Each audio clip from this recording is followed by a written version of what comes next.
माँ और शिशु के आत्मिक संबंध को दर्शाता ये भाव। स्वर निनादों के उन धुनों को मापना आसान नहीं जो ममता के क्रंदन और चित्कार की प्रतिध्वनि है। स्वर निनादों के उन धुनों को मापना आसान नहीं जो ममता के क्रंदन और चित्कार की प्रतिध्वनि है।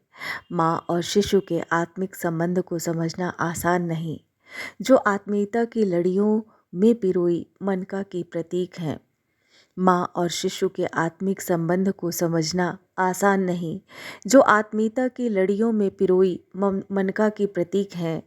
अनंत व्योम और आह्लाद से परे पीड़ा की सीमा को खींचना आसान नहीं जो रवि रश्मियों की आभा से भी तिरोहित दिवा का आभास है। ममता और प्यार के अगूढ़ रहस्य को समझना आसान नहीं जो छल द्वेष और पाखंड से परे निश्चलता का प्रतिबिंब है। ममता और प्यार के आगूढ़ रहस्य को समझना आसान नहीं जो छल द्वेष और पाखंड से परे निश्चलता का प्रतिबिंब है। माँ के सानिध्य की परिधि का आकलन आसान नहीं।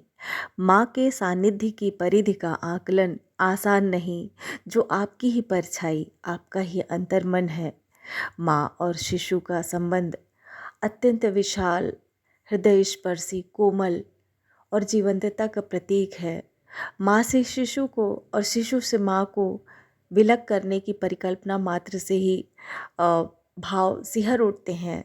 इसलिए माँ के प्यार की सीमा को कहीं बांध कर नहीं रखा जा सकता और शिशु का हंसना, खिलखिलाना, उसकी अटखेलियाँ करना माँ के लिए उसका ही जीवन है। माँ और शिशु एक दूसरे के पूरक हैं। शिशु से माँ को और माँ से शिशु को विलग करके जीवन की परिकल्पना को सार्थक नहीं किया जा सकता।